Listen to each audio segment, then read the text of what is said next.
Jezreel, donde Dios siembra.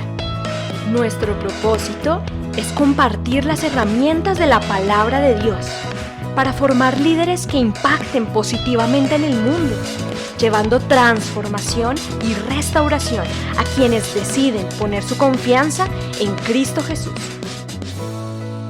Bienvenidos a la prédica de hoy. Buenos días a todos los que están presentes, los que están de manera virtual.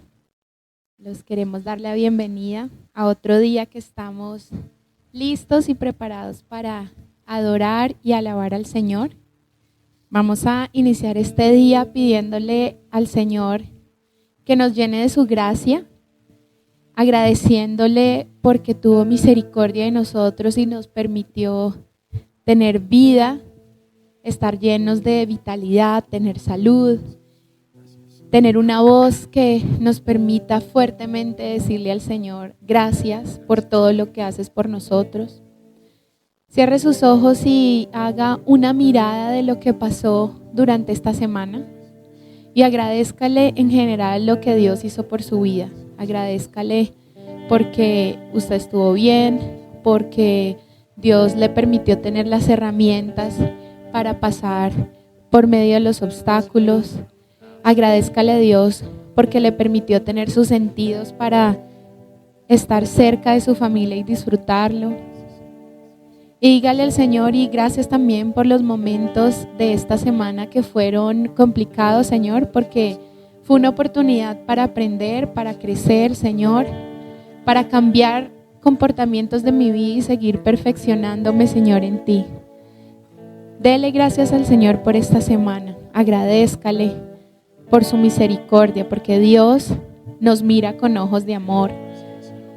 Dile, Señor, hoy vengo al finalizar esta semana a adorarte.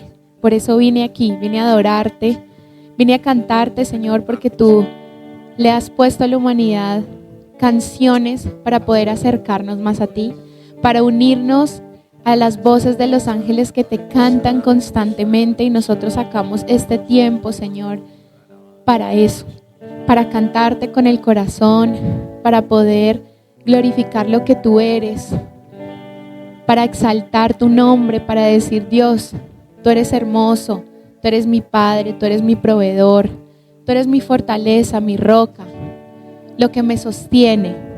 Entonces dígale al Señor todas esas hermosas cualidades que Él tiene, porque para eso venimos acá, para eso estamos en este momento reunidos, para que Él nos vea como su pueblo, como sus ovejas, con ansiedad, con ganas, con sed de buscarlo. Y hoy vamos a cantarle al Señor, vamos a decirle que venimos a adorarlo, venimos a decirle que Él es nuestro Señor, que Él es digno de nuestra voz, de nuestra actitud de corazón, de nuestra ofrenda el día de hoy. Tengo una actitud de amor hacia el Señor, de honra.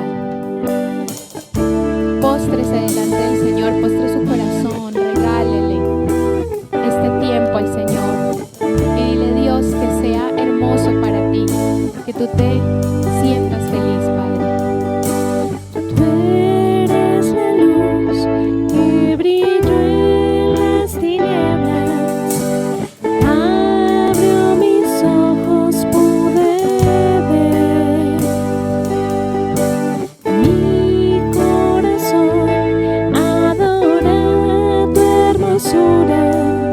Esperanza de vida eres tú.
Solo tú eres grande, solo tú eres digno, eres asombroso para mí. Vine a adorarte, Vine a postrarme, vine a decir que eres mi Dios. Solo tú eres grande, solo tú eres digno, eres asombroso para mí. Nunca sabré cuánto costó ver mi maldad sobre esa cruz. Nunca sabré cuánto costó ver mi maldad sobre esa cruz. Dile, Señor, dame humildad, Padre, en el día de hoy. Dame sencillez de corazón para poder postrarme delante de ti y decirte gracias por el sacrificio que hiciste por mí, Señor.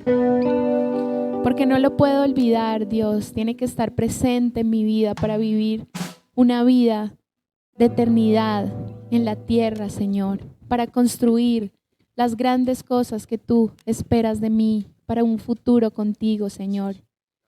Y tú viniste al mundo, Señor, y te sacrificaste por amor. Te humillaste, Señor. Y tú quieres, Dios, que nosotros hagamos lo mismo, que tengamos un corazón humilde, que sirvamos a los demás, que te reconozcamos, Señor, como nuestro Señor y Salvador todos los días de la vida, Señor.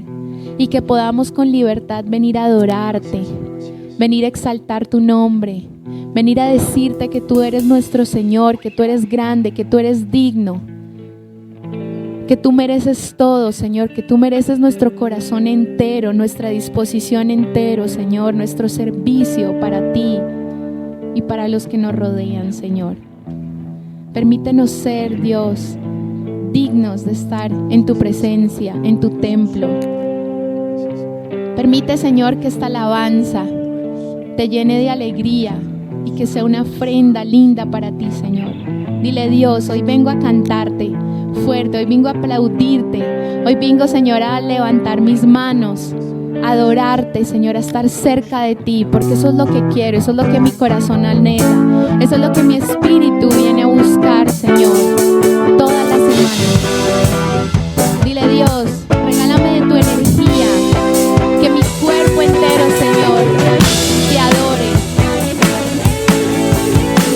que mi voz se junte, Señor, con los ángeles, que los instrumentos, Señor, declaren tu nombre y te alaben como tú te mereces, Señor. Cántele al Señor con fuerza, con alegría, con entusiasmo en el día de hoy. cuando estaba en angustia, tú me hiciste ensanchar, me llenaste de gozo, me inundaste de paz, mi lamento cambiaste y me hiciste danzar, mi silicio rompiste, ahora puedo cantar. Mi corazón agradecido está por tu bondad, Señor. Soy libre de aflicción y tu perdón hizo nacer en mí una nueva canción desde mi corazón. Apláudale al Señor, cante con gozo esta canción. Cuando estaba en angustia, tú me hiciste ensanchar, me llenaste de gozo, me inundaste de paz, mi lamento cambiaste y me hiciste danzar, mi silicio rompiste, ahora puedo cantar. Mi corazón agradecido está por tu bondad, Señor. Soy libre de aflicción y tu perdón hizo nacer en mí una nueva canción desde mi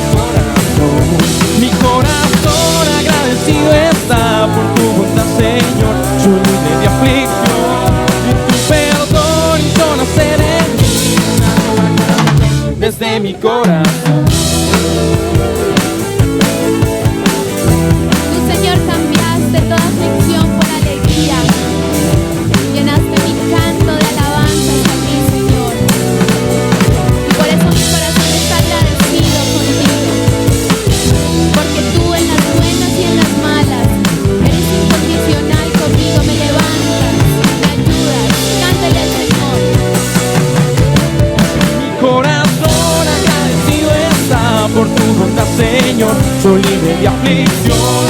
Y tu perdón hizo nacer en mí una nueva canción desde mi corazón. Mi corazón agradecido está por tu bondad, Señor, soy libre de aflicción.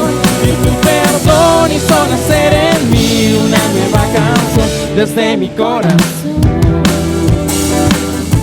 Mi corazón, Señor, te alaba. Mi corazón, Desde mi corazón está, Señor.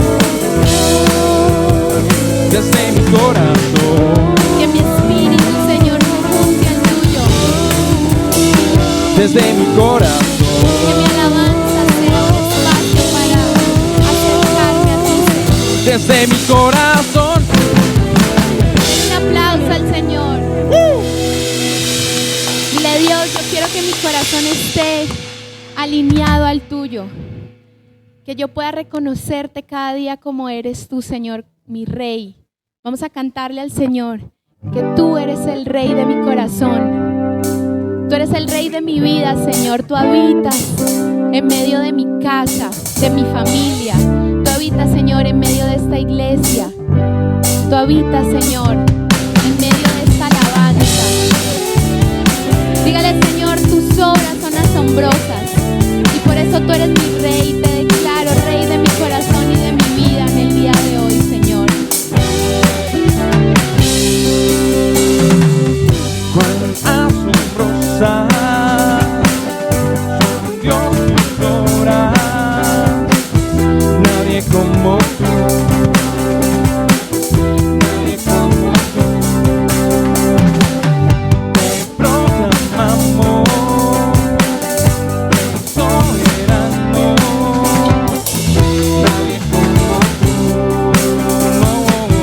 nadie como tú. Qué grandes son tus obras, grande es tu poder, enciende la tierra y debajo de ella declara, tú eres rey, tú eres rey, tú eres rey, tú eres rey, tú eres rey. Cuán asombrosa, son Dios tus obras, nadie como tú, nadie como tú. Te proclamamos, Rey soberano, nadie como tú, nadie como tú. Qué grandes son tus obras, grande es tu poder, enciende la tierra y debajo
nosotros somos y nos transformas porque tú eres el Rey de nuestra vida. Tú eres la roca, Señor, que habita en cada uno de nosotros. Tú eres el que nos salva, Señor. Tú eres el que nos levantas. Tú eres el que sustenta nuestro corazón, el que nos da esperanza cada día. Dígale, Señor, contigo yo quiero vivir el día. Quiero cada día esperar lo mejor de ti, Señor.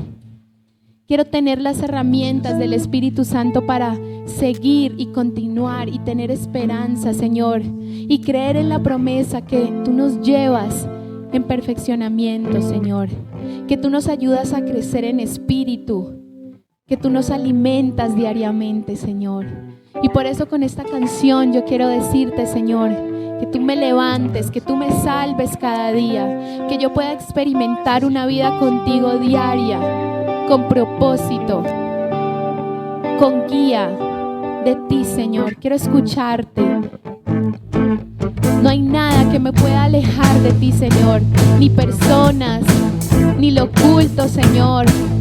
Nadie puede apartarme de ti, de tu bondad, de tu amor, de todo lo que tú tienes, Señor. No temeré, aunque haya guerra hoy alrededor de mí, en ti confiaré. Veré a 10.000 gente que hagan sitio contra mí, aunque la tierra se estremezca. Mi salvación está en ti, porque tú eres mi escudo, tú mi fortaleza. Mi gloria y el que levanta mi cabeza. Y aunque conmigo estés, estarás en mí, no temeré. Y aunque mi corazón estremecido esté, yo en ti confiaré.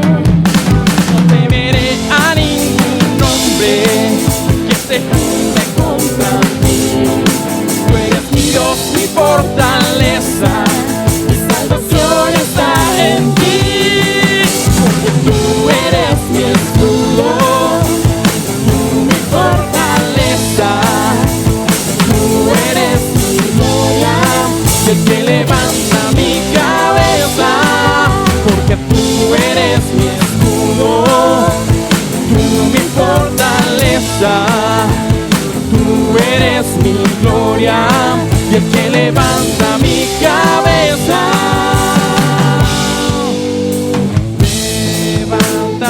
Que el Señor lo escuche, iglesia.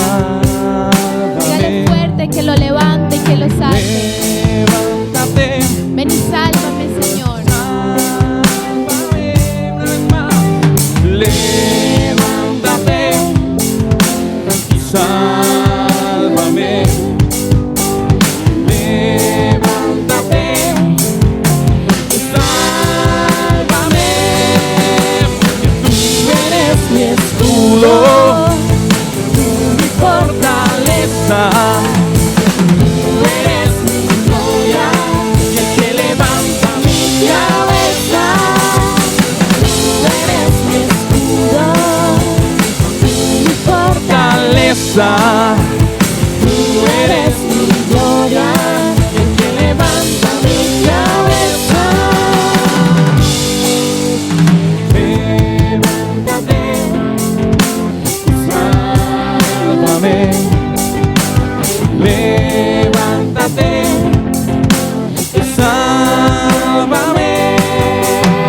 Levántate y sálvame. Levántate y sálvame. Levántate y sálvame.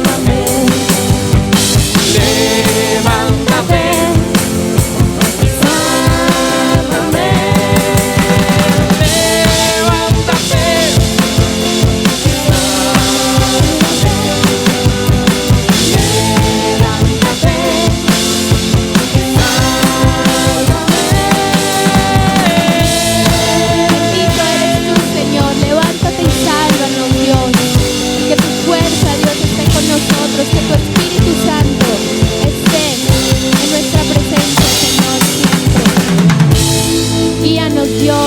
Restáuranos.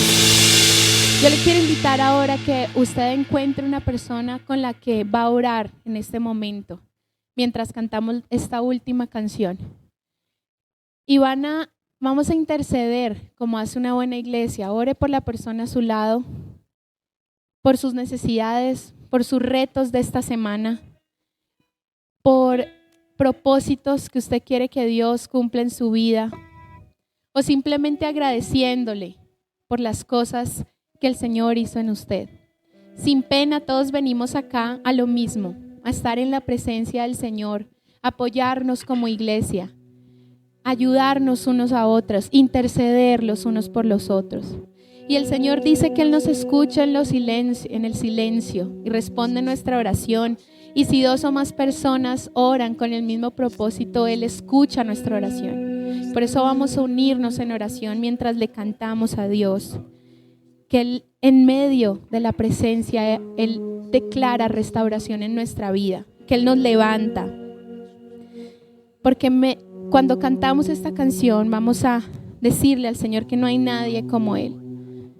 Que si Él murió en la cruz, hizo tantos milagros, Él puede hacer milagros en nuestra vida. Él puede levantarnos, Él puede guiarnos. Él puede abrir caminos donde nosotros lo vemos cerrado. Él puede hacer grandes cosas en nuestra vida si creemos en Él, si nos apoyamos en Él, si contamos con gente que nos levanta en oración.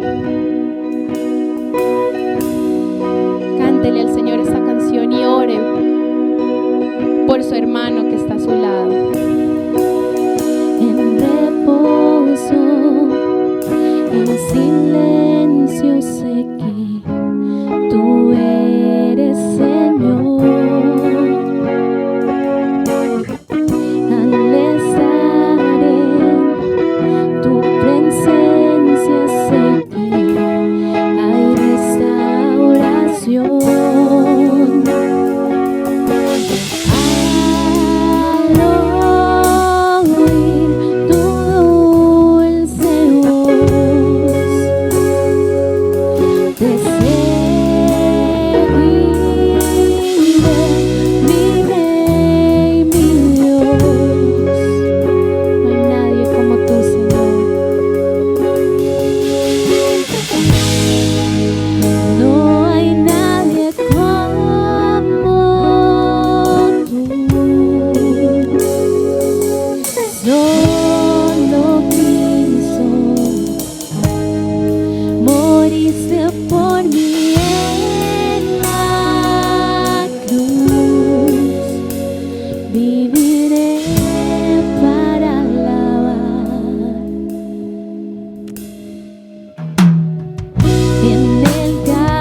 corazón.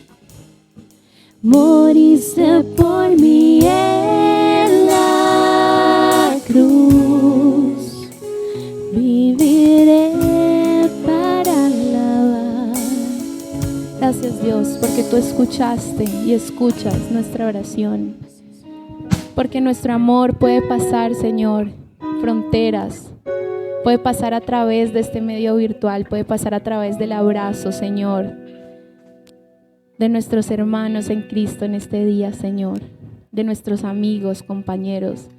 Gracias, Señor, porque tú estás presente y estás ya haciendo tu gran obra en este día, Señor. En el nombre de Jesús, estamos contigo, Dios, dispuestos a aprender mucho de ti, Señor. Amén. Bueno, bienvenidos a todos. Qué rico tenerlos con nosotros. Vamos a darles rápidamente unos anuncios.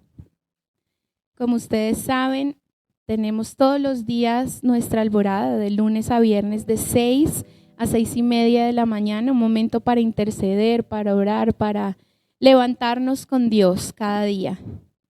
Los martes a las 12 y a las 6 tenemos nuestros ayunos para los que quieran venir a estar un tiempo con el Señor. Martes a las 12 y a las 6. También tenemos nuestra Academia de Liderazgo todos los miércoles de 7 a 8:30 de la noche para que ustedes puedan aprender del Señor todas las semanas y crecer en el Espíritu. Las reuniones del Movimiento Vida Estudiantil son los sábados de 3 a 3:30.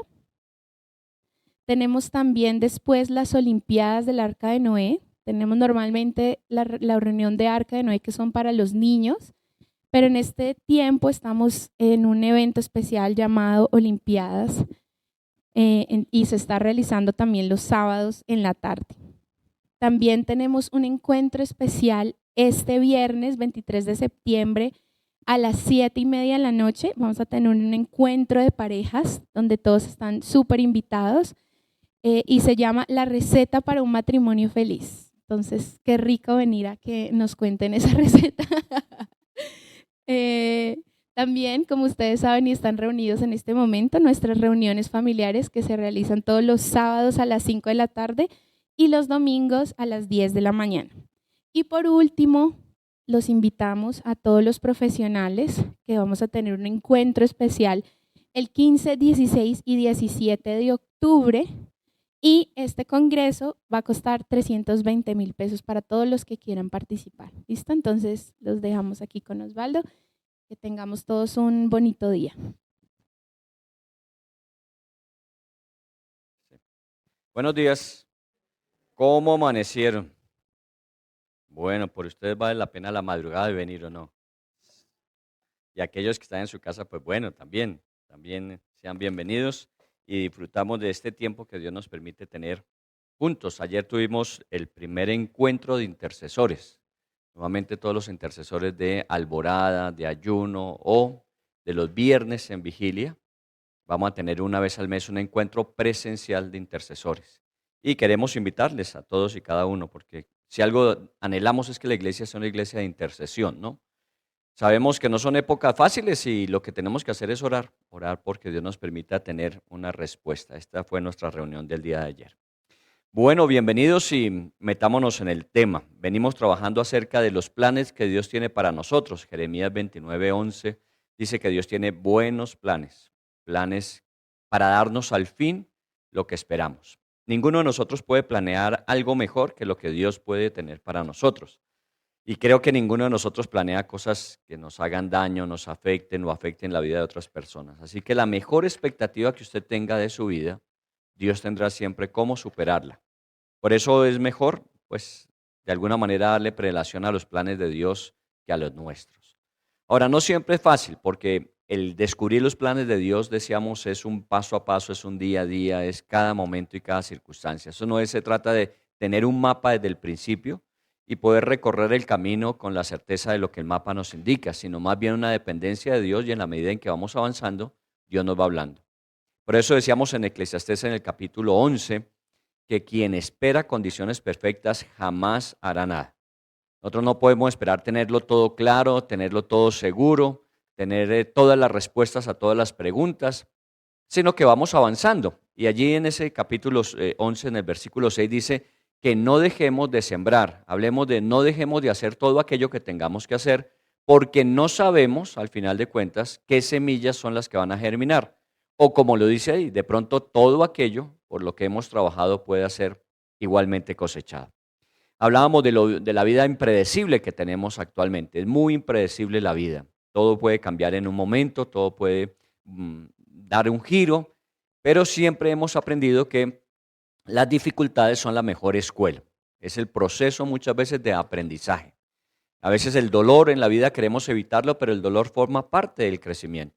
Siempre hemos traído a colación el crecimiento físico. Cuando uno va creciendo físicamente, obviamente se siente y se experimenta dolor. Los niños a veces sienten dolor en sus piernas. ¿Por qué? Porque hay un crecimiento. Pero el dolor tiene que tener sentido y significado. Si no, se vuelve simplemente un sufrimiento y muchas veces nos ancla, nos estaciona en un momento doloroso o difícil de la vida.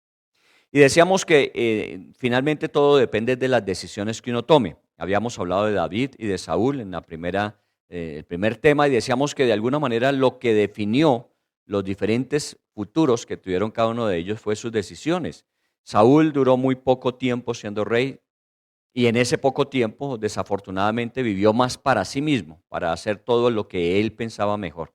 Mientras que David duró 40 años en el reinado e hizo todo aquello que Dios le encomendó y por eso Israel llegó a un estadio que nunca antes, nunca después lo tuvo.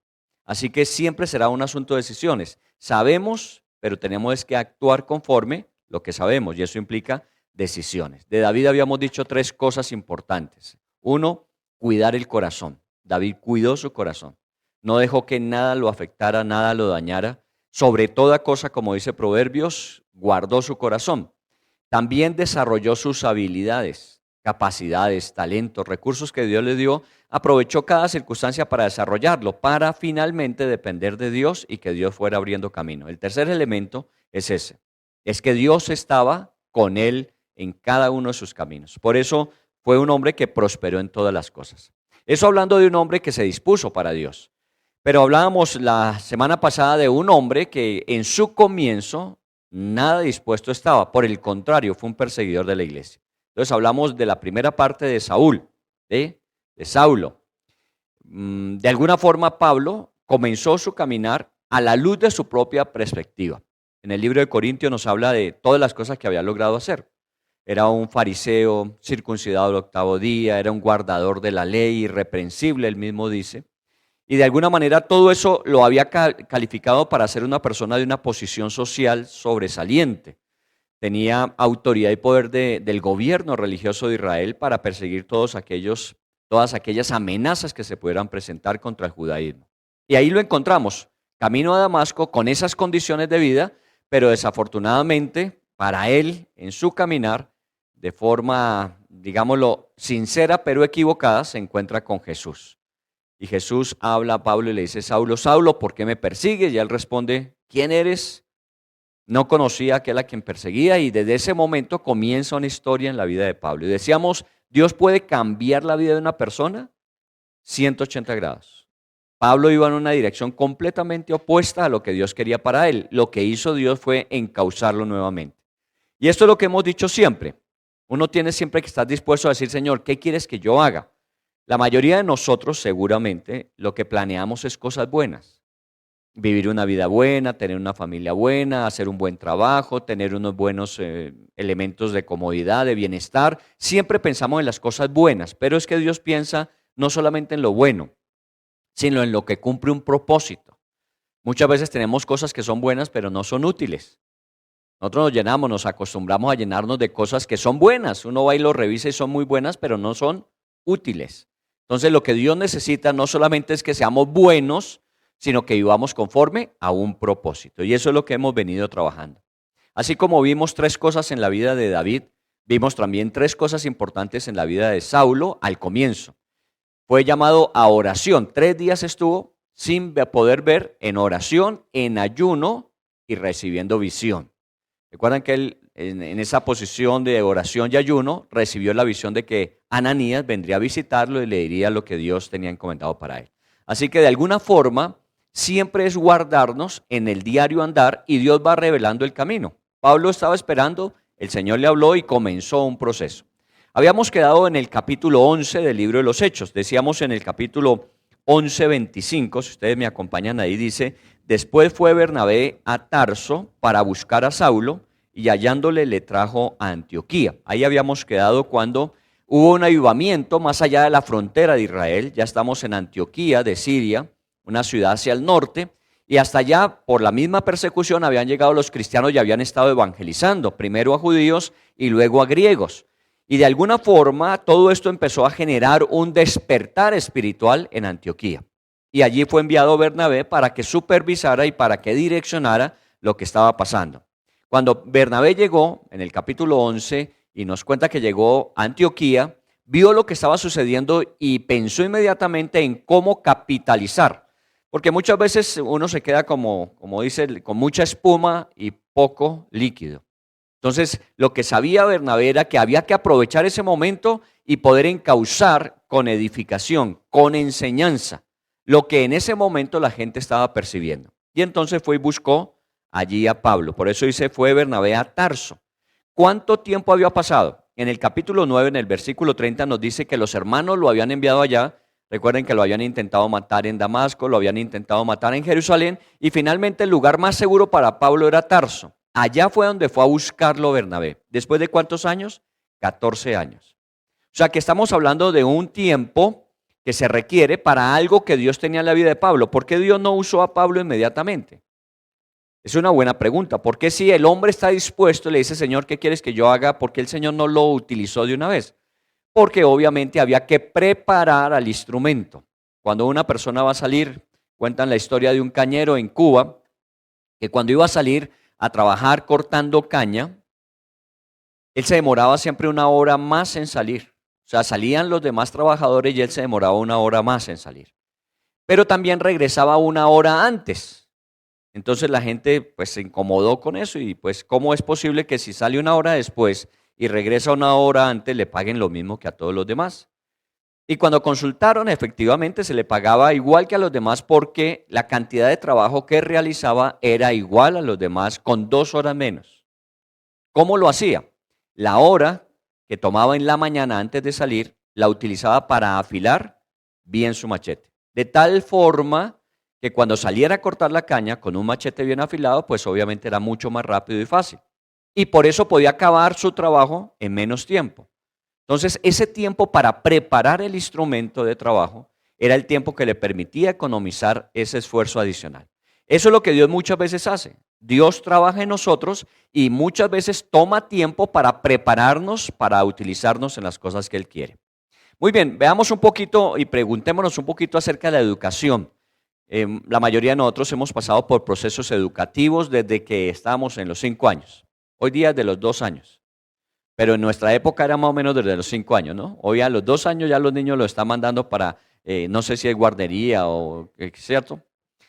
A los 5 años uno entra a estudiar, termina el 6º bachillerato o el 11 hoy día y son más o menos entre 12 y 13 años. Si no pierde años, porque hay algunos que les gusta repetir para repasar cosas. Entonces, entre 12 y 13 años.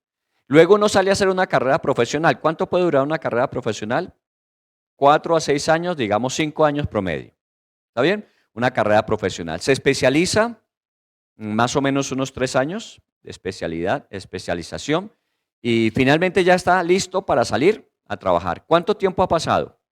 13, 18, 21 años, más o menos. Para uno decir que no solamente recibió información, sino que de alguna manera está desarrollando habilidades y talentos que va a poner en ejercicio. Todo ese tiempo es preparándose para salir, más o menos 21 años. En el caso de Pablo, su preparación duró 14 años.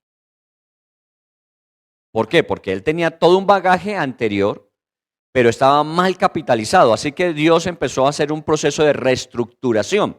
En la vida del cristiano siempre sucede eso. A veces Dios lo toma a uno y uno le dice a la gente, mire, confía en Dios que Dios tiene un plan perfecto y resulta que todo empieza a desarmarse. Y uno dice, pero qué plan perfecto, si mi vida era mejor antes. ¿A Pablo le iba mejor antes o no? Tenía autoridad, tenía poder, tenía gente a su servicio, él podía decidir qué hacer. Se convirtió al cristianismo y entonces los judíos se volvieron sus enemigos, los que antes eran sus jefes. Los cristianos desconfiaban de él y los mismos judíos trataban de matarle. Así que de alguna manera su vida no cambió para bien. Por eso estuvo en Tarso escondiéndose durante esos 14 años. Porque todo aquello bueno que tenía estaba mal estructurado, así que había que estructurarlo de nuevo. Y ese es el tiempo que Dios se tomó. Si profesionalmente nosotros podemos ir para prepararnos 21 años, en el caso de Pablo duró 14 años. Y voy a invitarles a que vayamos a la Biblia en el capítulo número 2 de Gálatas. Mientras ustedes llegan al capítulo 2 de Gálatas, voy a leer algo que dice en Isaías 40. Los muchachos se fatigan y se cansan, los jóvenes flaquean y caen. Es muy fácil que uno comience pero no termine. Hay muchos grandes comienzos y desastrosos finales. Pero dice al final en este capítulo de Isaías, los que esperan en el Señor tendrán nuevas fuerzas, levantarán las alas como las águilas, correrán, no se cansarán, caminarán y no se fatigarán. Lo que Pablo estaba haciendo en ese proceso de 14 años era esperar de las cosas más difíciles que hay. Anoche estaba trabajando en algunas cosas manuales que estoy haciendo para esta semana y había una niña de que 6, 7, 8 años máximo y entonces me estaba preguntando qué estaba haciendo, entonces le estaba mostrando qué estaba haciendo y obviamente era un trabajo delicado y había que hacerlo con cuidado, tomarse su tiempo. Y entonces inmediatamente me dijo, pero eso es muy demorado. Le dije, sí. Y hay que hacerlo con cuidado, claro. ¿Y qué necesita uno para eso? Inmediatamente lo dijo, paciencia. Y esa es una de mis palabras favoritas, paciencia. Porque nosotros somos muy impacientes. Nosotros queremos resultados. A mis nietos, por lo menos los 3 de José, una de las lecciones que ya han aprendido es paciencia. Y ya el mayor de ellos, Lucas, a Santiago, que es su hermano, cuando lo ve así medio acelerado, ¿qué le dice? Paciencia. Uno tiene que tener paciencia. Los que esperan en el Señor son los que recuperan fuerzas y pueden levantar alas. Pablo estaba en ese proceso. Entonces no es un tiempo perdido, es un tiempo que se invierte para grandes resultados. Veámoslo en el capítulo 2 de Gálatas. Después, pasados 14 años, subí otra vez a Jerusalén con Bernabé, llevando también conmigo a Tito.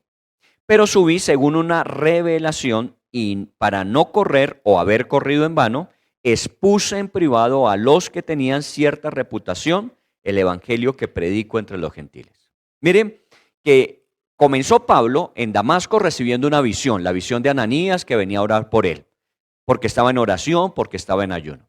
En esos 14 años él siguió su relación con Dios. No necesariamente lo vemos haciendo el ministerio que luego conoceremos, sino él estaba en su relación personal con Dios. Obviamente, me imagino que en su entorno, de alguna forma él iba hablando de lo que Dios le iba enseñando. Pero básicamente lo que está haciendo en ese tiempo es recibiendo dirección y visión de Dios, al punto que él dice que sube a Jerusalén después de 14 años para compartir con los que están en Jerusalén. ¿Quiénes eran los que estaban en Jerusalén? Los apóstoles, los mayores en la fe, y de alguna manera él va a contarle acerca de las revelaciones que ha recibido. ¿Para qué? Para que no esté de pronto corriendo otra vez en dirección equivocada. Dice allí, para no correr o haber corrido en vano. Entonces Pablo se asegura que esas visiones que está teniendo obviamente vengan de Dios. Entonces va a consultar con aquellos que más conocen, más saben. Y dice que allí estuvo y les expuso acerca del evangelio que compartía. ¿Cuáles eran esas visiones? ¿Cuáles eran las visiones que tenía Pablo? Muy bien. Segunda de Corintios, capítulo 12, versículo 1 al 10. Segunda de Corintios 12, 1 al 10. Si me regalas agüita, Dani, gracias. Segunda de Corintios 12, 1 al 10. ¿Cuáles eran las visiones que él tenía? Miren lo que dice ahí en Segunda de Corintios 12. Estamos complementando las lecturas que Pablo escribe para entender lo que él dice. Dice en el versículo 1 de Segunda de Corintios 12, ciertamente no me conviene gloriarme. Una de las cosas importantes es esta, no me conviene gloriarme. Téngalo en cuenta allí. Dice, pero vendré a las visiones y a las revelaciones del Señor. Pablo de alguna manera va a abrir su corazón con respecto a lo que estaba recibiendo en esos años antes de ir a Jerusalén para contar efectivamente lo que le estaba pasando y preguntar si eso era de Dios o no era de Dios. Gracias. En el versículo 2 dice, conozco a un hombre en Cristo que hace 14 años, si en el cuerpo, no sé, si fuera del cuerpo, no lo sé, Dios lo sabe, fue arrebatado hasta el tercer cielo. Comencemos ahí. Cambia de primera persona a segunda persona. Dice, conozco a un hombre en Cristo. Como no conviene gloriarse, él no pone el yo por delante. Más bien empieza a decirles, bueno, les voy a contar de un hombre que hace 14 años recibió unas revelaciones de Dios. ¿Cómo? No lo puedo explicar, dice él. No sé si fue en el cuerpo o fuera del cuerpo. No sé si usted haya tenido esas experiencias semidormido, que a veces uno está soñando y no sabe si es consciente o es inconsciente el sueño. A veces uno no sabe si realmente estaba dormido o estaba pensando o tenía en un momento determinado una revelación. Yo recuerdo una de esas experiencias en mi vida, siendo muy joven en la vida cristiana, apenas estaba comenzando y estábamos en una reunión de jóvenes. Y estaba sentado en la última fila, en un salón cuadrado, y yo estaba sentado en la última fila. No me acuerdo cuál fue el tema que compartieron. Pero lo que sí hicimos al final fue que oramos. Y en ese tiempo de oración, mientras cerrábamos la reunión, yo estaba arrodillado orando. Y de pronto Dios empezó a hablarme de lo que es el amor de Dios para con uno. Y entonces Él usó en ese momento, vuelvo a insistir como Pablo dijo, no sé si estaba dormido o despierto, no sé si era en el cuerpo o fuera del cuerpo, pero yo estaba allí y lo que Dios me estaba diciendo era que la relación de Él con nosotros es como la relación que normalmente nosotros establecemos con una persona a la que inicialmente nos sentimos atraídos. Entonces, cuando uno se siente atraído por alguien, empieza normalmente a revolotear alrededor, ¿cierto? Y busca llamar la atención. Y cuando eso genera una reciprocidad, entonces uno empieza a tener detalles con esa persona. Y cuando esa persona conoce los sentimientos de uno, que de alguna manera es atraído, que le agrada, esos detalles empiezan a tener un sentido y significado. Y finalmente, cuando obviamente se da que haya esa reciprocidad, no solamente en la atracción, sino en la emocionalidad, esa pareja comienza una relación que normalmente llamamos de novios. Y es un conocimiento previo para una decisión final. Cuando ya se han conocido y cuando saben que pueden compartir el resto de su vida juntos, entonces toman la decisión de casarse. Y comienza una relación que para nosotros obviamente tiene ese marco de referencia y es hasta que la muerte los separe. Esa es más o menos la experiencia cuando se da de forma adecuada una relación para terminar en un matrimonio. Entonces lo que Dios me decía es exactamente yo hice lo mismo. Durante mucho tiempo usted no me conocía, pero yo estaba alrededor suyo. Todo eso que uno a veces llama en la vida buena suerte, todo aquello que uno dice, no, es que yo he sido buena persona y entonces la vida me ha devuelto. Dios me estaba hablando y me estaba diciendo, mire, todo esto que sucedió de alguna manera yo lo encauzaba. Solo que usted no se ha dado cuenta quién era. Yo era el que promovía todas esas situaciones previas. Un día usted me conoce. Ese día que yo recibí a Cristo empecé a conocerlo y empecé a entender eso. Y obviamente con esos detalles que Dios continuaba haciendo, ya para mí tenían un sentido diferente. No eran circunstancias casuales, no era buena suerte. Era de alguna manera que eso mismo que Dios había hecho previamente, ahora yo lo entendía. Y eso me llevó a tener esta relación con el Señor que cada día se fue fortaleciendo al punto que un día decidí entregarle mi vida para servirle a Él. Y ese punto es un punto ya de inflexión. Una vez que yo determiné servirle a Él, es para el resto de mi vida. Esa relación de comparación entre la emocionalidad de los hombres y esa relación de llamado fue lo que ese día Dios me reveló. Y me habló de su amor a través de ello. Cuando yo abrí los ojos, habían apagado, habían cerrado y se habían ido. Yo me había quedado ahí. No sé cuánto tiempo pudo haber pasado. A veces pasa eso. No sé cuánto tiempo pudo haber pasado, si estaba dormido, si fue que lo soñé, si fue una visión. Por eso entiendo de alguna manera a Pablo cuando dice, no conviene gloriarme, pero les voy a hablar de revelaciones y visiones que tuve. A veces la gente le podrá decir que uno de pronto, quién sabe qué había comido previamente y tuvo un proceso de indigestión y se soñó. No, yo sé ese día para mí quedó claro lo que es una relación de amor y que Dios me ama a mí y determinó amarme hasta el final. Él no va a dejarme en el camino. A Pablo, ¿qué revelaciones le dio el Señor? Mire lo que dice. No sé si en el cuerpo o fuera de él. Dice, fui arrebatado hasta el tercer cielo. Normalmente se dice que existe el cielo y nosotros lo que llamamos cielo, lo que vemos como cielo es la estratosfera. De alguna manera todo aquello que rodea la Tierra. Hubo uno de los astronautas que salieron de la estratosfera al espacio y dijo algo que fue particular en su momento. Él dijo, miren, yo estaba muy expectante cuando saliera al espacio más allá del cielo que vemos, porque me habían dicho siempre que Dios está allá en el cielo. Y estaba más allá del cielo, la estratosfera, estaba en el espacio y dice, y no veo a Dios. Claro, de alguna manera decimos la estratosfera es aquello que vemos, el espacio, segundo cielo, es aquello que no alcanzamos a percibir, que lo vemos hoy día a través de todos estos aparatos y a través de todos esos equipos que hoy día tenemos, pero dice la Biblia que Pablo fue al tercer cielo. Entonces, cuando se habla de un tercer cielo, y esto quiero no meterle metafísica aquí para que ninguno piense que estamos hablando de cosas celestiales, quién sabe de qué manera. No, es que simplemente, como dice la Biblia, ni los cielos de los cielos te pueden contener. Así dice la Biblia en el libro de los Salmos, ni los cielos de los cielos. O sea, hablamos de los cielos y los cielos de los cielos no lo pueden contener. Dios habita mucho más allá de lo que es simplemente el espacio. Ese es el tercer cielo del cual habla Pablo. Pablo no salió de la estratosfera, no llegó simplemente al espacio, sino dice, no sé cómo, pero yo en un momento determinado me vi en la misma presencia de Dios en el tercer cielo. Y agrega en el versículo 3 qué pasó. Y conozco a tal hombre, hablando de sí mismo, si en el cuerpo o fuera del cuerpo no lo sé, Dios lo sabe, que fue arrebatado al paraíso.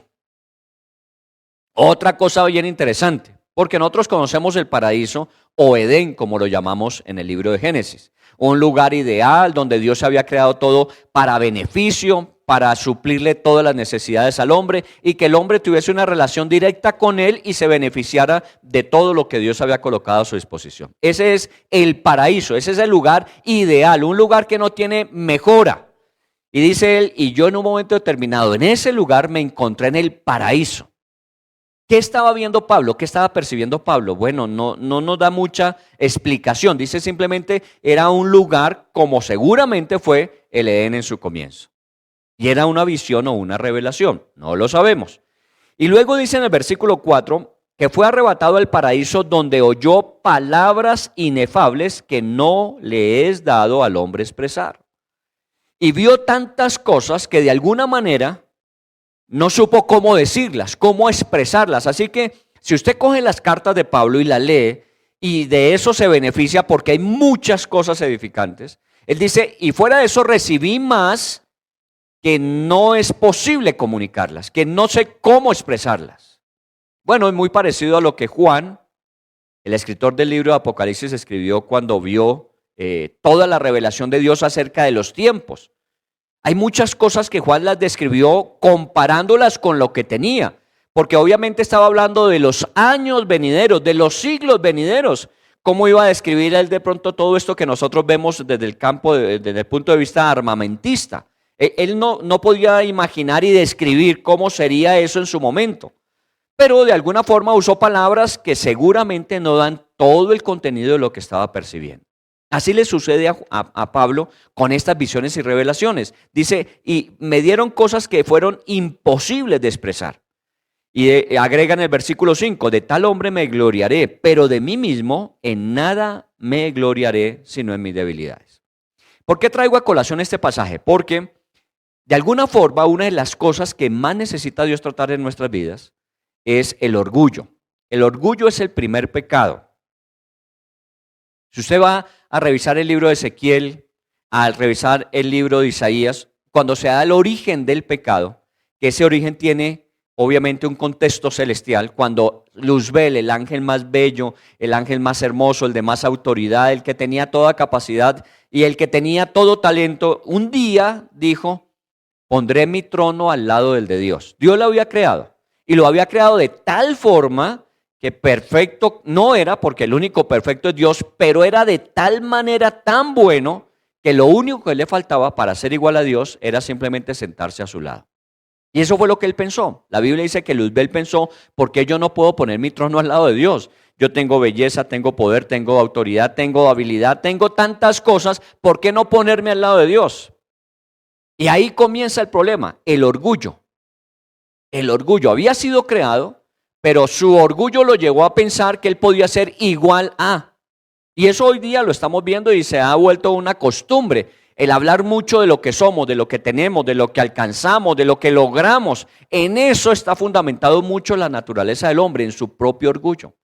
Pablo en ese capítulo de Corintios hablaba de todo lo que él tenía a su haber.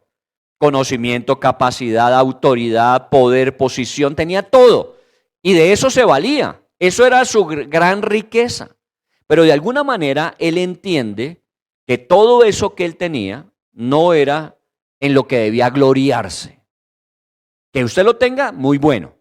O sea, yo no estoy hablando de que entonces no estudiemos, de que no nos preparemos, de que no logremos, de que no tengamos, no estoy hablando de eso. Sino que en eso no esté nuestra gloria. Nuestra gloria debe estar por encima de eso. Porque hay cosas mejores y mayores. ¿Qué enseñó la pandemia? La pandemia, una de las cosas que enseñó, con todo el dolor y toda la pérdida que hubo, una de las cosas que enseñó es que hay algo más importante que simplemente trabajar, tener dinero, tener posición, disfrutar. Es la salud. Una de las cosas que hoy día más se vende es todo aquello que tiene que ver con la salud. Usted ha visto cómo ha cambiado aún todo el esquema alimenticio. La gente hoy ya está procurando contar cuántas calorías se come, cuántas calorías gasta, qué elementos tiene gluten, qué no lo tiene. Recuerda, hoy día está la gente muy pendiente de la salud porque la salud es muy frágil. Eso fue lo que nos dejó. Y estamos muy cuidadosos de eso. Cambiamos el afán y la carrera por el cuidado personal. Muy bien, son lecciones que hemos aprendido. Lo que era valioso ahora lo consideramos importante, pero no tan valioso como la salud. No quiere decir entonces que uno deje de trabajar o que uno deje de procurar resultados. Claro, eso está, pero en su respectivo lugar y orden. Entonces Pablo dice, ¿de qué me gloriaré yo? No me gloriaré de ese hombre que tuvo grandes visiones y grandes revelaciones. Vayamos a otro pasaje de Pablo para complementar toda la visión. Ya hemos hablado de que él 14 años estuvo en Tarso, fue a Jerusalén para contar de estas revelaciones que había tenido, para contar de las visiones que Dios le había dado. Y miremos Filipenses capítulo 3. Complementemos ahí para ver por qué Dios lo tuvo esos 14 años en Tarso. Filipenses 3, versículo 7. Si usted lee el versículo 4, 5, 6 de ese mismo capítulo, usted va a encontrar que es donde Pablo hace mención a lo que era antes. Fariseo, irreprensible, circuncidado el 8º día, de la tribu de Benjamín. Él habla varias cosas ahí. Pero miren lo que dice el 7. Pero cuantas cosas eran para mi ganancia. ¿Cuáles eran las cosas que para él eran ganancia? Posición, poder, conocimiento, aún su misma rectitud. Dice en cuanto a la ley, irreprensible. Imagínense que una persona pueda decir que me juzguen, que nada van a encontrar en contra de mí. De pronto sea tan bueno que con respecto a la ley sea irreprensible, a la ley de los hombres. Puede que delante de Dios, como el corazón lo conoce solamente Él, no sea tan irreprensible. Pero Él dice todas esas cosas, aún la rectitud de su vida, la honestidad de su camino, dice eran para mi ganancia. En eso era que estaba su valor. Ahí estaba condensada toda su vida. Su vida era eso. Dice, esas cosas que para mí eran ganancia, las he estimado como pérdida. No dice que fueron tiempo perdido, sino que ahora las estima. Estimar tiene que ver con darle un valor. Usted lleva o trae un perito a que mire su casa y que le dé un estimativo del valor, que estime cuánto puede costar su casa. Usted lleva una prenda a que la revisen si es de oro y cuánto puede costar. Eso es estimar. Estimar es darle el valor que realmente corresponde. Y entonces él dice, todas esas cosas que eran ganancia, ahora las estimo como pérdida. Las estimo, no quiere decir que las botó a la basura, sino que en eso no está lo más importante de la vida. Claro, Dios se valió de todo ese conocimiento que tenía, Dios se valió de toda esa experiencia que tuvo, Dios se valió seguramente de todas las relaciones que había construido cuando tenía esa capacidad, Dios se valió de todo eso. Pero eso no era lo más importante. Lo más importante era lo que estaba empezando a suceder. Todo aquello que Dios le estaba dando. Entre esas cosas él dice, pero las estimo como pérdida por la excelencia del conocimiento de Cristo Jesús. No sé si usted pueda ponerlo hoy día en ejercicio, pero pregúntele a una persona si prefiere 10 millones de dólares o conocer a Cristo.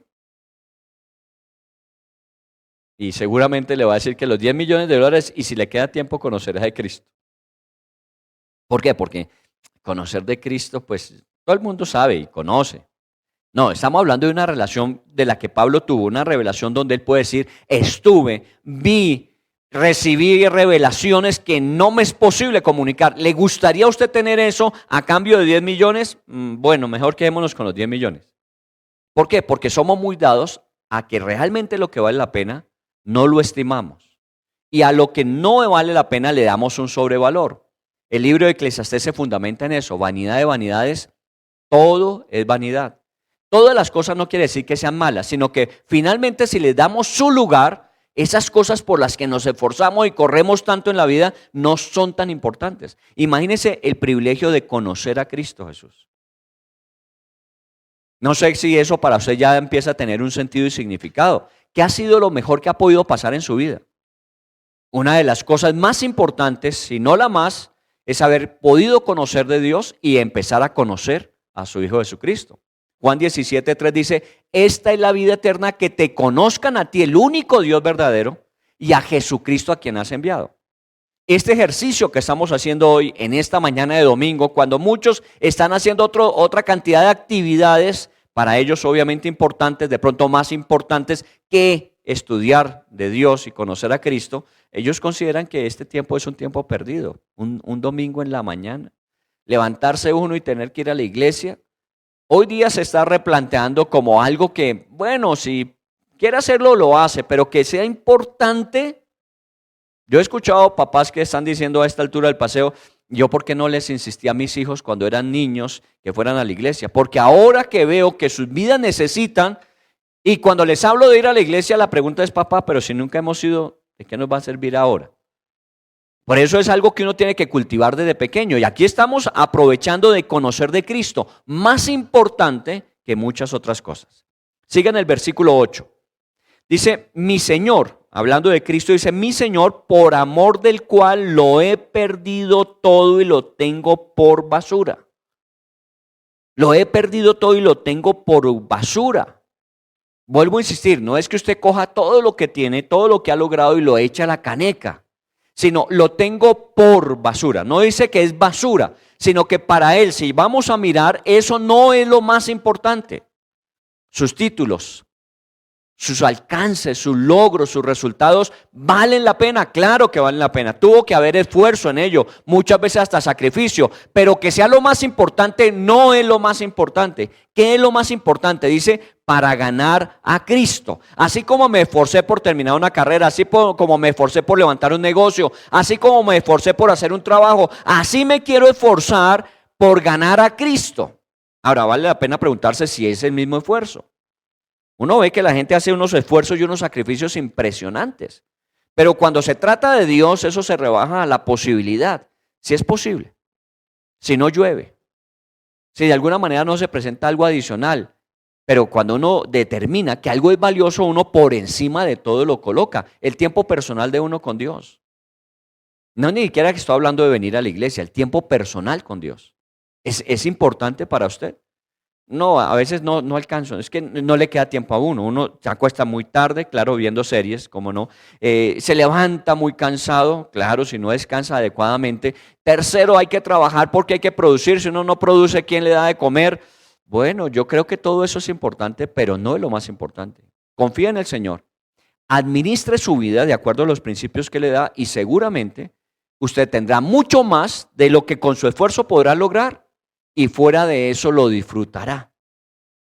Es lo que dice la Biblia. Yo lo tengo por basura con tal de ganar a Cristo y ser hallado en Él, no teniendo mi propia justicia, sino aquella que es por la fe de Cristo. Estábamos ayer en la reunión de intercesores y bueno, hablando de la importancia de los intercesores. Son muy importantes los intercesores hoy día.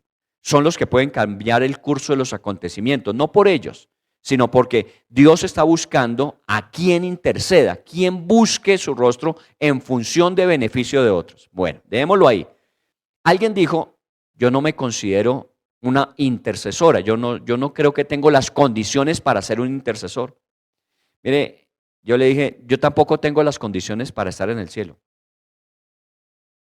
¿Sí o no? Yo por calificación, estar en el cielo, tener el cielo asegurado, no lo tengo. Porque si yo me reviso a mí mismo, yo tengo que decir lo que merecería, no sería el cielo.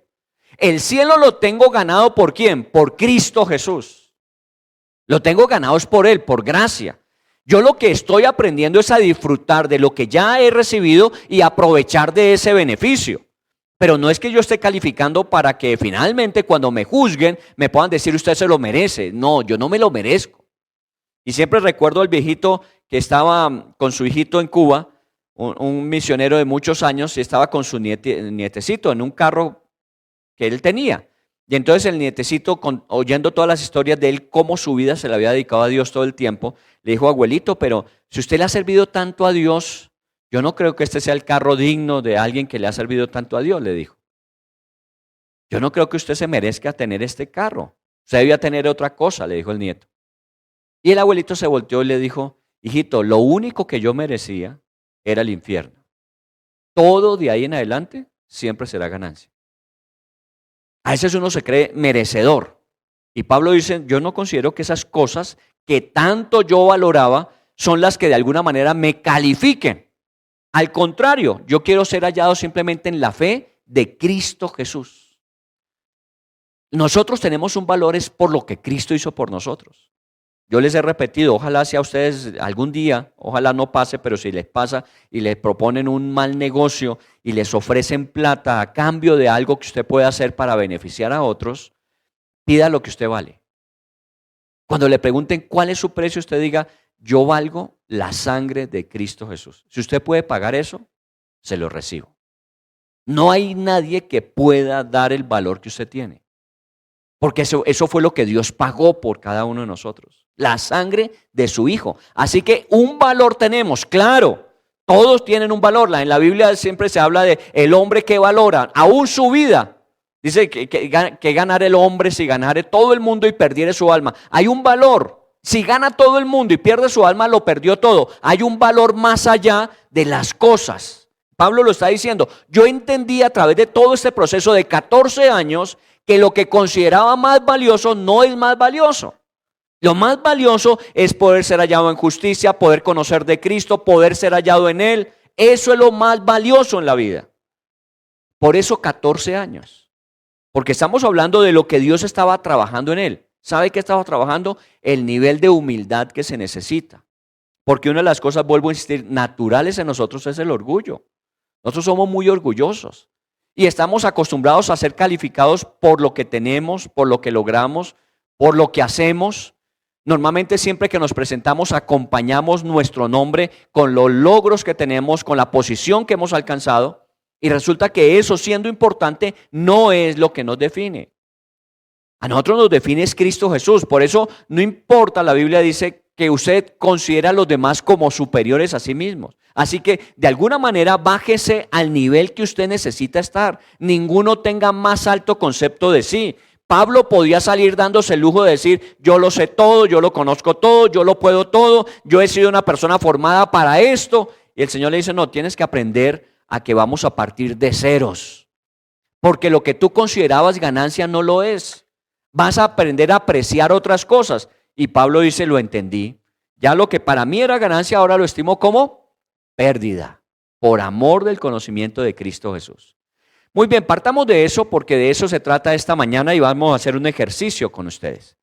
Porque de alguna forma uno tiene que evaluarse, ¿dónde está mi nivel de humildad hoy día? Si podemos de alguna forma calificar la humildad nuestra, ¿dónde estamos? Porque de pronto hemos cultivado sin darnos cuenta eso que decía Pablo. Yo me siento orgulloso de esto, de aquello y me di cuenta que eso no era lo más importante. Una persona orgullosa tiene algunas características que podemos encontrar que identifican que ese orgullo está presente. ¿Como cuál? Cuando tiene errores y equivocaciones siempre culpa a otros, nunca asume. Siempre otros tienen la culpa. Es una persona orgullosa. Es difícil para él decir, yo soy el que me equivoqué. No, siempre los equivocados son los demás, los que tienen la culpa siempre son los otros. Y cuando de alguna manera ya se ve tan encerrado que efectivamente es el responsable, entonces lo que hace es justificar. Se justifica todo el tiempo. Ah, no, sí, pero es que ustedes no entienden que yo tenía, que yo hacía, que yo. Siempre justificación. Y siempre estar a la defensiva. Es otra de las características de una persona orgullosa. Siempre está a la defensiva. Cualquier cosa que se diga, cualquier cosa que se establezca, inmediatamente él va a responder. Ni siquiera escucha, sino responde. Y eso es particular de los orgullosos. La crítica. Claro, el orgulloso como se siente tan bueno, pues todos los demás no lo son. Y una de las formas de calificarse a sí mismo ante los demás es mostrando que los demás no son buenos. Él sí. Entonces la crítica forma parte de él. Y también la competencia. Es una persona muy competente. Siempre está en el sentido de, si este tiene, yo tengo que tener más. Esa es una persona que normalmente está fundamentado en lo que él hace, lo que él tiene, lo que él ha logrado. Ese es su gran valor y orgullo. Y nos pasa. Nosotros a veces miramos hacia los lados y decimos, pero bueno, yo no estoy tan mal, ¿no? Yo tengo, sí, muy bueno. Pero eso no es lo más importante en la vida. Por eso Dios comienza a tratar con uno. Yo he conocido personas muy brillantes. Y un día me dijo un docente de universidad, cuando de alguna manera le pedí que me ayudara con un tema un día en enseñanza, y él me dijo, nunca he sentido tanto temor y miedo de hablar de algo como esa vez que me tocó hablar de lo que dice la Biblia acerca de Dios. Y era un docente de muchos años de experiencia, claro, pero es que hablar de Dios y menos del Dios que muchas veces uno no conoce es muy difícil. No se trata de la habilidad de la comunicación, de la habilidad de la conexión, no se trata del aprendizaje, de cómo generarlo. Se trata del conocimiento de aquel del quien yo voy a hablar. Entonces, de alguna manera, el orgulloso siempre pretende que él todo lo sabe, todo lo puede, todo lo maneja. Y resulta que estos temas de Dios no son así. Imagínense uno con tanta revelación como la de Pablo y orgulloso, que fue hasta el tercer cielo, que le dieron cosas que fueron inefables para contar. Y uno orgulloso, ¿cómo diría? Por encima de todo el mundo. ¿Sabe qué decía Pablo? Yo soy el más pequeño de todos, el que llegué de último. A mí me dieron, ¿cómo se llama? El repechaje. Todos los demás que caminaron con él se la ganaron porque estuvieron con él. Yo no estuve con él, yo lo perseguí y a mí me dio el repechaje. ¿Sabe qué decía él? Entiendo mi posición ahora. Todo eso que yo tenía los considero como pérdida. Ahora, cuando hablamos de la humildad, no estamos hablando de la falta de confianza. Usted tiene que saber quién es y tener confianza de eso. Cuando a usted le ponen a hablar de un tema que usted sabe, usted habla con confianza. ¿Por qué? Porque sabe el tema. Y cuando usted se ha preparado para comunicarlo efectivamente, pues usted lo hace con la confianza de saber y con la confianza de cómo comunicarlo. Eso toca hacerlo. El ser humilde no es pensar menos de uno mismo. Oiga bien, no es pensar menos de uno mismo. Es pensar menos tiempo en uno mismo. El orgulloso pasa mucho tiempo pensando en sí y siempre se está mirando y siempre se está observando y siempre está comparándose y siempre está criticando. Es dejarse de ver tanto tiempo a uno mismo sin dejar de ser consciente de uno mismo. ¿Quién es usted? A lo mejor lo que nos pasa es que nos hemos ido tanto al otro extremo que finalmente uno dice, no, pero es que yo no soy nada, es que yo qué puedo usarle al Señor, yo qué puedo entregarle al Señor. Usted tiene muchas cosas. Porque Dios no ha perdido su tiempo con usted. Solo que todo tiene su real lugar y su real valor. Miren lo que un día le dijeron a Winston Churchill. Un día le dijeron esto. ¿No le emociona saber que cada vez que usted habla, cada vez que usted da un discurso, el salón se llena a rebosar? Parece que pues el hombre era un personaje histórico y un político que de alguna manera era sobresaliente. Dice, ¿no le emociona que cada vez que usted va a hablar el salón se llena? Y él dijo, sí, es bastante halagador. Pero cuando me siento así, recuerdo que si en lugar de dar un discurso político, ¿qué hubo? ¿Cómo le va?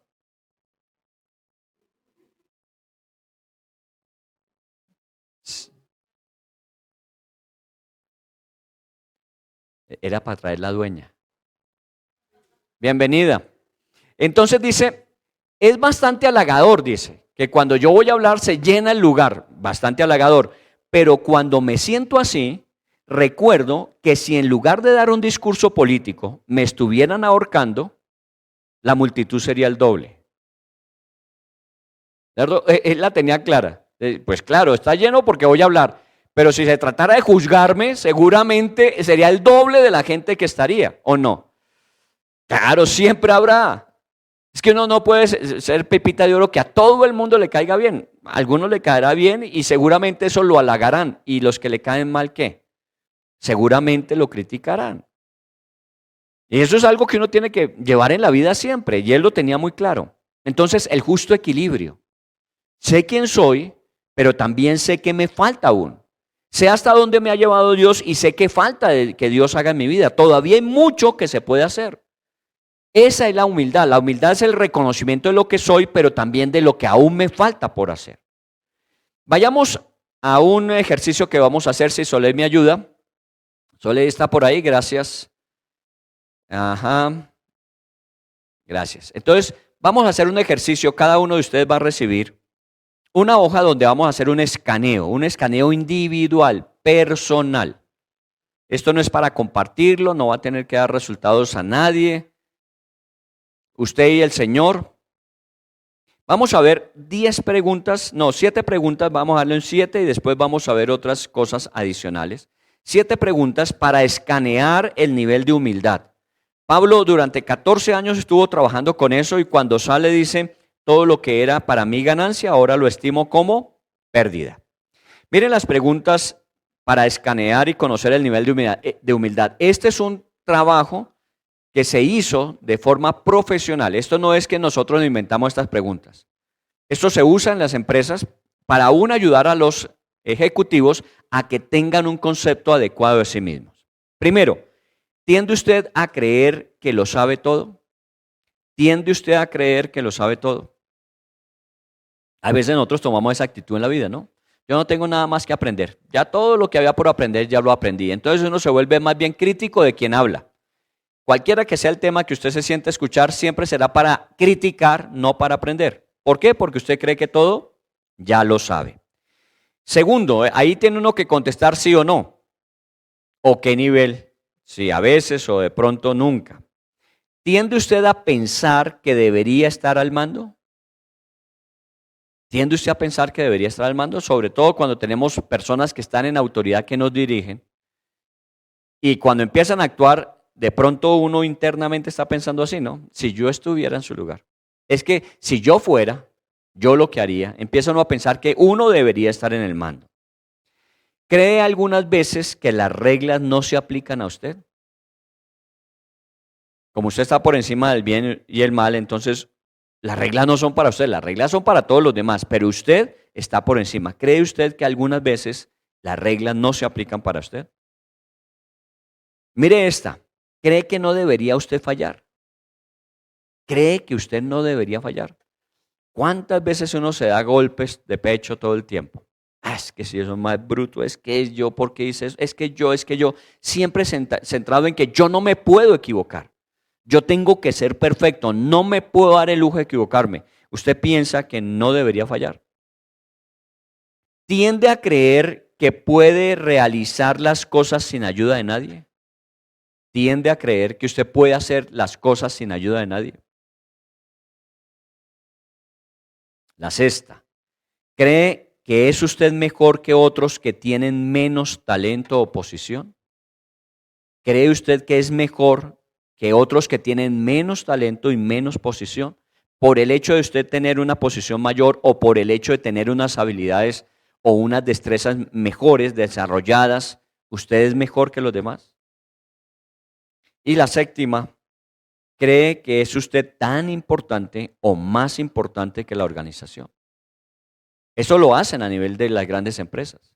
Para evaluar el nivel de ese líder, de ese liderazgo que muchas veces se desarrolla, si está en la posición adecuada, porque nos volvemos centrados en nosotros mismos. Es que no hay nadie como yo, es que lo que yo hago es lo mejor, siempre seré yo el que tenga la respuesta final. Eso es orgullo. Y eso nos puede hacer mucho daño. Antes de la caída siempre es la altivez. 14 años. Recuerde que estamos hablando de Pablo y el plan de Dios. Dios tenía un plan para con él, pero tenía que bajarle el moño, como decimos nosotros, al nivel que debe estar. Pablo pudo haber salido sobrado del paseo diciendo, y me mandan a un Ananías a hablar conmigo cuando yo le puedo dar sopa y seco a Ananías. No, un momentico, tienes que aprender desde el principio a que no todo lo sabes, a que no todo lo puedes, que siempre vas a requerir de otros, que siempre vas a tener que estimar a otros. Ese es el proceso de aprendizaje. Ahora, errores, ¿quién no ha cometido? Estamos hablando de un hombre que viene de menos a más. Hablábamos de David, que un hombre que fue de un corazón para con Dios, que estuvo siempre dispuesto, pero hemos hablado de Saulo de Tarso, que vino de menos a más y venía de toda una pérdida. Si a usted le llamaran y le dijeran, mire, contrate a Pablo para ser un predicador, usted seguramente diría, yo no lo contrato, es la persona menos indicada, pero así se la jugó el Señor. Ahora, no porque hubiese hecho las cosas buenas, sino porque hizo las cosas inadecuadas. ¿Por eso puede ser descalificado totalmente? No. ¿Qué debe hacer uno para aprender aún de los errores? Porque la humildad implica eso, aún reconocer los errores. Recuerde que el orgulloso no reconoce cuando se equivoca. O culpa a otros o lo justifica. ¿Qué debe hacer uno? Primero, siempre piense que salió mal. ¿Qué fue lo malo que salió? No todo es malo. A veces uno dice, no, es que mi vida no sirve. No, un momentico, su vida sirve. Solo que de pronto acaba de cometer un error. Acabó de cometer una equivocación. Juzgue qué fue lo que salió mal. No lo generalice. No, es que a mí siempre me va mal. ¿Quién dijo eso? De pronto en esta época le ha ido mal. ¿Por qué? Empiece a centrar su atención sobre lo que salió mal. Ahora, pregúntese cuándo salió mal. ¿En qué momento empezó usted a desviarse de donde iba? No sé si le ha pasado en carretera, seguramente. Uno nunca se pierde, sino que se extravía, ¿no? Uno nunca está perdido, simplemente está extraviado. Pero uno a veces va para la costa y de pronto empieza a encontrar un letrero que dice Bucaramanga a 40 kilómetros. Y uno sabe que ya perdió el año. Uno como que se salió en algún momento del camino. Muy bien, uno tiene que revisar cuándo.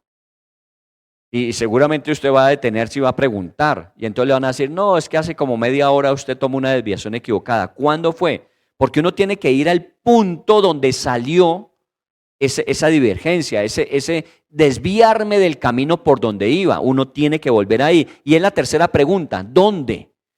¿Qué decisión tomó en ese momento? ¿Qué acción llevó a cabo cuando esa situación de desviarse del camino se presenta? Uno se equivoca, pero no se equivoca ahora. Uno seguramente viene tomando una posición de error y equivocación antes de, cuando ya uno se da cuenta está por fuera. La cuarta que uno tiene que plantearse es, ¿y por qué salió mal? ¿Cuál es el proceso de evaluación? ¿Por qué esto salió equivocado? Y luego, ¿cómo contribuí yo a hacer que saliera mal? ¿Qué responsabilidad tengo yo en eso? ¿Qué responsabilidad tengo que preguntarme? No es simplemente que salió mal. ¿Qué hice o qué dejé de hacer que me llevó a que saliera mal? Y la sexta dice, ¿qué puedo aprender de esta experiencia? Ahí comienza el real aprendizaje. Ya he revisado todo, aún he visto mi compromiso en eso y pregunto, ¿y qué puedo aprender de esto? ¿Y cómo lo voy a usar en el futuro? ¿Cómo aplicaré en el futuro lo aprendido? Miren que todo este es un proceso de construcción de un hombre que Dios podía haber usado desde el principio poderosamente, pero tenía que trabajar en su vida. Cuando nosotros hablamos del plan de Dios magnífico, uno lo espera ya. Yo quiero que Dios trabaje ahora. ¿Recuerda lo que dice la Biblia? Mas los que esperan en el Señor son los que pueden correr y no cansarse, caminar y no fatigarse, son los que pueden levantar las alas como las águilas. Es ahí donde uno tiene que tener la paciencia para caminar con el Señor mientras Él va haciendo el proceso de transformación. Pero seguramente su plan y propósito, sus buenos pensamientos se cumplirán en nuestras vidas. Aún si nos equivocamos, aún si erramos. Por eso decíamos que el orgulloso normalmente dice, ¿y yo por qué me equivoqué? Yo no podría equivocarme. No, sí, usted puede equivocarse. Lo importante es que de la equivocación usted pueda sacar aprendizaje. Decíamos, en el segundo tema que estudiamos, decíamos, lo fatal de una situación es que usted no aprenda de los errores. No que no los cometa, sino que no aprenda de ellos. Tropecé de nuevo con el mismo pie y con la misma piedra. Escuchen las canciones de Julio Iglesias y todas como que tienen ese entorno. tiene que ver mucho con eso. ¿Por qué lo volví a repetir? ¿Por qué volví a hacerlo? Porque no aprendiste la lección. Ya una suficiente vez para aprender. Ya la segunda, ya sabemos. Alguna vez alguien me dijo, mire, que nunca le pregunten 2 veces la misma cosa sin tener la respuesta. Cuando a usted le preguntan algo que usted no sabe, sea honesto para decir, no sé, pero voy a averiguar. Cuando la segunda vez ya le pregunten sobre el mismo tema, usted tiene que tener respuesta. Si no, desaprovechó la oportunidad. Porque cuando uno no sabe algo, es una buena pregunta para estudiar, para investigar. Entonces, la próxima vez que me pregunten, ya tendré una respuesta. Es aprovechar. Pablo era de lo que nadie daba nada por él y en lo que se convirtió, en las manos de Dios. Pero no es un proceso mágico, es una transformación, 14 años. Y Bernabé pudo aprovechar todo eso cuando le dijo, venga, camine conmigo, porque Antioquía tiene avivamiento y necesito que usted esté allí conmigo. 14 años, visiones, revelaciones, preparación. Pero lo más importante, que lo que él consideraba ganancia, ahora lo entendía, que no era tan valioso como él pensaba. Lo más valioso era ser hallado en Cristo, conocer a Cristo Jesús y trabajar dentro del plan de Dios para él. Así que pensemos en eso. Todavía nos falta tiempo, todavía tenemos tiempo, Dios nos está trabajando, todavía no hemos llegado al final de la carrera. ¿Qué cosas más tiene Dios para cada uno de nosotros? Hasta aquí estamos bien, nos ha ido bien, le damos gracias a Dios. Hoy nos podíamos morir y decir, Señor, valió la pena haber vivido, pero si hay un mes, una semana, un año, 5 años, ¿qué más tiene Dios para usted? Todavía no hemos terminado. Oremos al Señor y le damos gracias y le bendecimos. Agradezcamos al Señor por este tiempo. Yo le agradezco a Dios por su vida. Sé que usted será una persona que se va a beneficiar de lo que Dios en su vida está haciendo. Los que están a su alrededor, en su entorno, también se van a beneficiar de usted. A veces uno no alcanza a apreciar esas puntadas que Dios va dando a través de cada circunstancia y momento en nuestras vidas, mucho más cuando nos disponemos para Él. Aquella formación que el Espíritu Santo va dando en nuestro corazón, en el carácter, en la formación de lo que como personas somos y la valoración que le damos a lo que tenemos. Piensa en esa ilustración que la Biblia nos da con suficiente información de un hombre que nadie daba nada por él para convertirse en un instrumento en las manos de Dios. Nadie podía pensar que Pablo llegaría a ser un defensor de la fe como se convirtió finalmente. Todo el mundo pensaba que Pablo era caso perdido. Pero cuando en las manos de Dios se colocó, empezó un proceso de transformación.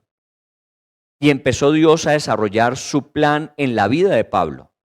Seguramente el tiempo que estuvo en Tarso no fue perdido. Cuando descendió a Jerusalén iba con Bernabé y con Tito, ya había alcanzado a algunas personas. Pero realmente, después de esos 14 años, cuando Bernabé le llama a comenzar en Antioquía su vida misionera, es que el plan perfecto de Dios empieza a desarrollarse. Lo anterior no quiere decir que fue perdido, sino fue preparación. Y siempre pensemos de esa manera. Dios está preparándonos. Seguramente en lo que nos va preparando nos va utilizando. Pero si la preparación no ha terminado, seguramente todavía falta mucho por descubrir de lo que Él va a hacer en y a través de nuestras vidas. Si usted es una persona joven, obviamente tendrá mucho camino, si Dios le da la gracia de una vida con muchos años, de desarrollar un gran propósito desde ahora.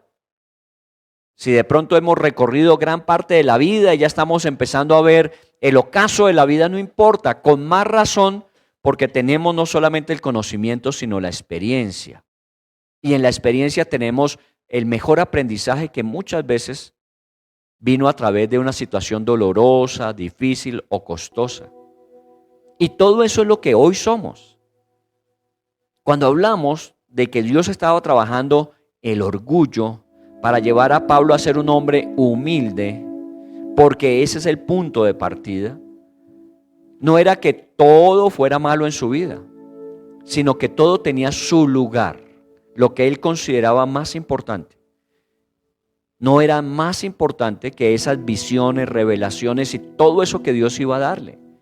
Por eso la posición, el poder, el prestigio que antes tenía, que cambió por haberse convertido, para él dice, no me importa, lo tengo por basura, porque ahora he encontrado lo que realmente vale la pena en la vida. Conocer a Cristo, ser hallado en la justicia que es de Él para mí, no en la mía. Todo esto es el ejercicio del aprendizaje cuando Dios trata con nuestro orgullo.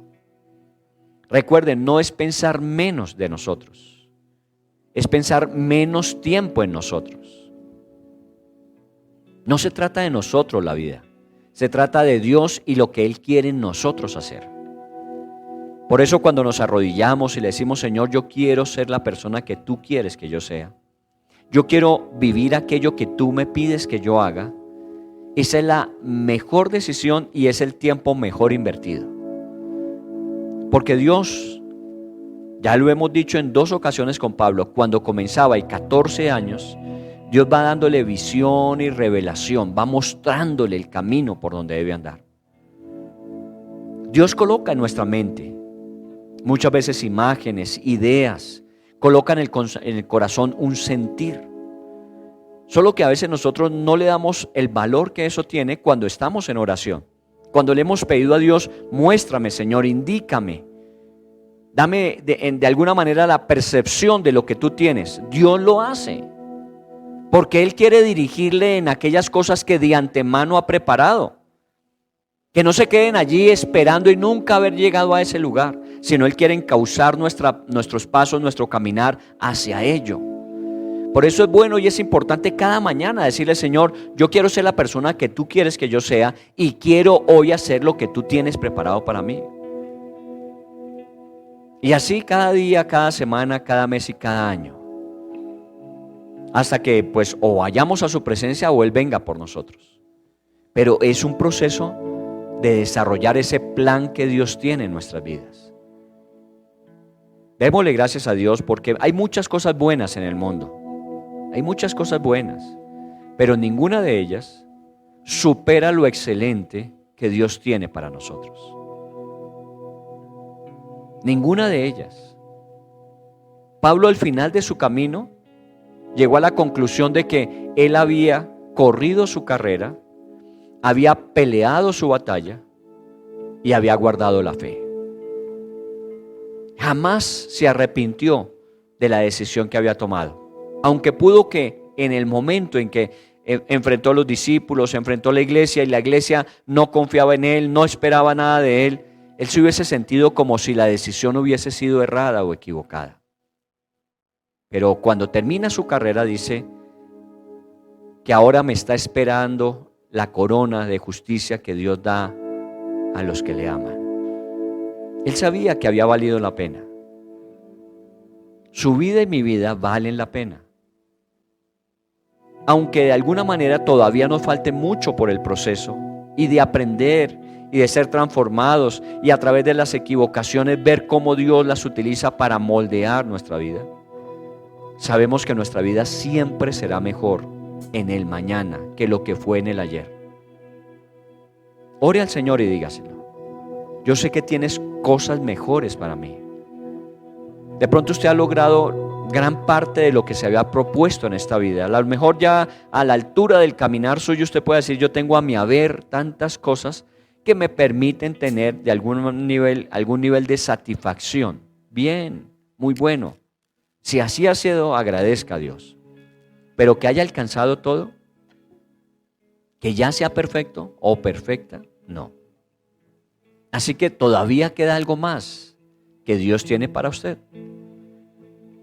Por eso, dejando lo que queda atrás, dándole el valor adecuado a cada cosa que ha habido, nos extendemos para seguir conociendo de Dios y para seguir viviendo conforme a su voluntad. Oro por usted, oro por su vida, como le pido que ore por la mía, para que cada día nosotros podamos decir, Señor, estoy viviendo dentro de lo que tú quieres, estoy haciendo lo que me pediste que hiciera y espero el proceso finalizado de esto y sé que será de esa gran satisfacción, de gran realización, al final de mi vida, Señor, podré decir, no fue en vano. Por eso Pablo bajó a Jerusalén, para contar lo que estaba viviendo, para contar las experiencias que estaba recibiendo, para no correr en vano, dijo.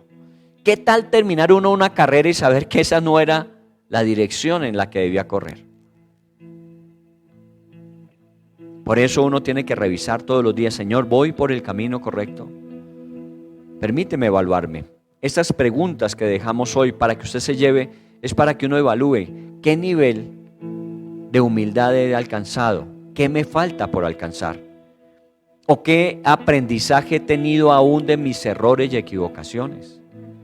Porque si Dios pudo hacer grandes cosas con Pablo, puede hacerlas con cualquiera de nosotros. Todavía Dios no ha terminado su trabajo en nuestras vidas.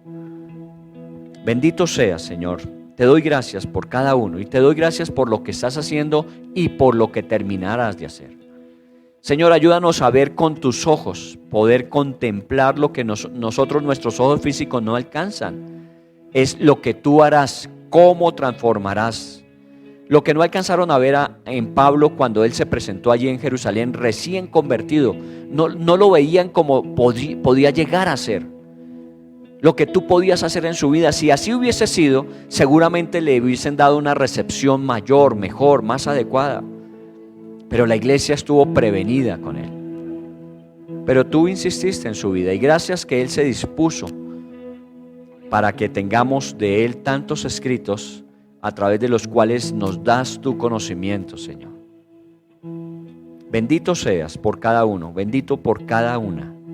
Y te oro para que sigas haciendo de nosotros la persona que tú quieres que seamos. Que se cumpla tu plan en nuestras vidas.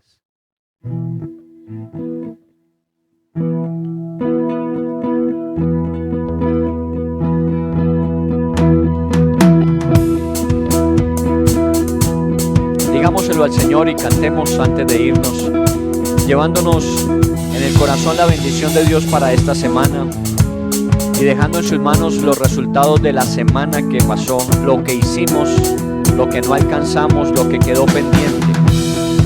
Que esta semana sea una semana de bendición para usted, que vea la respuesta de Dios en cada esfuerzo y que vea la provisión de Dios en cada necesidad.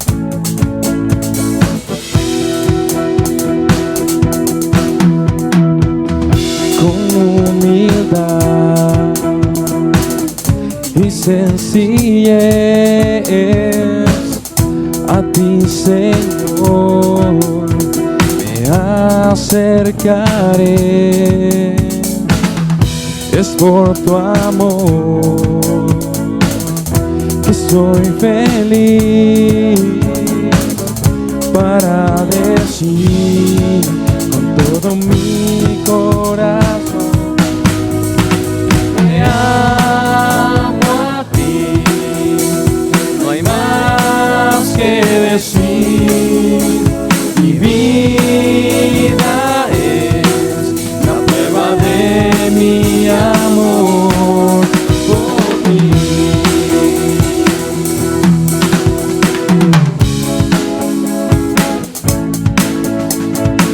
Dígaselo al Señor con su corazón, con humildad y sencillez.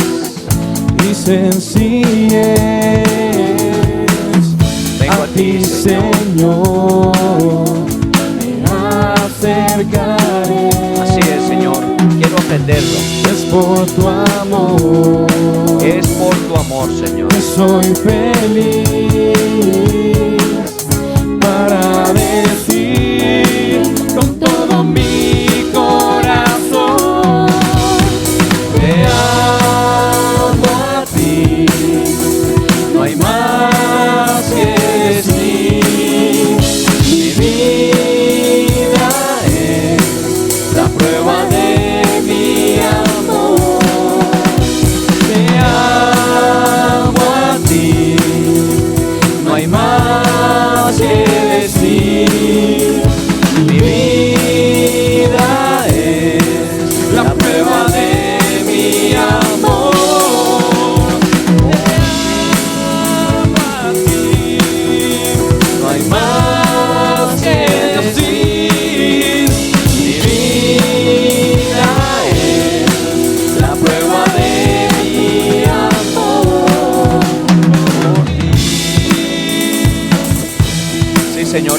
de Jesús, lo que somos lo ponemos delante de ti.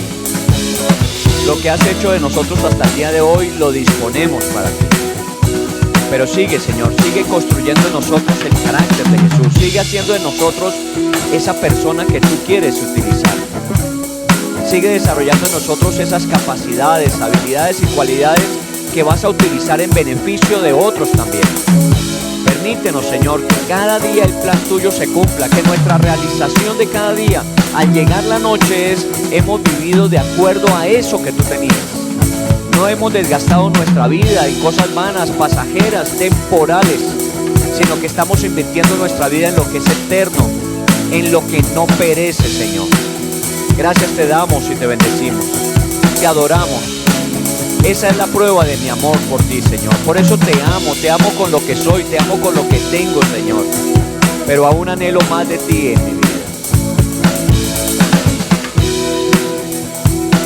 Gracias, Señor. Bendito seas. En el nombre de Jesús, esta semana en tus manos está. Y te pedimos que tú nos bendigas, Señor, en todas las cosas. Te pedimos que seas tú manifestándote glorioso, Señor. Ponemos cada actividad delante de ti. Te pedimos, haznos efectivos, Señor, en cada una de ellas. Muévete tú allí donde nosotros hemos hecho todo lo posible, pero aún puede ser faltante lo que haya. Pero complétalo tú, compleméntalo tú, acábalo tú, Señor, hazlo tú. Eso te pedimos en el nombre de Jesús. Nos hemos esforzado, pero sabemos que tú puedes hacer más de lo que nosotros hemos logrado. Te bendecimos, oh Dios, bendito seas. Que Dios derrame su gracia y bendición y que esta semana Dios le permita a usted disfrutar de lo que Él ha venido haciendo, de lo que está haciendo y de lo que hará también. Bendito seas, Señor. Te damos gracias y te bendecimos. Y ponemos todo en tus manos para gloria y honra de tu nombre, Señor. Amén y amén. Muy bien, que Dios me les bendiga. No se les olvide. Les esperamos en la alborada 6 de la mañana para que estemos intercediendo. Que Dios les guarde. Muchas gracias.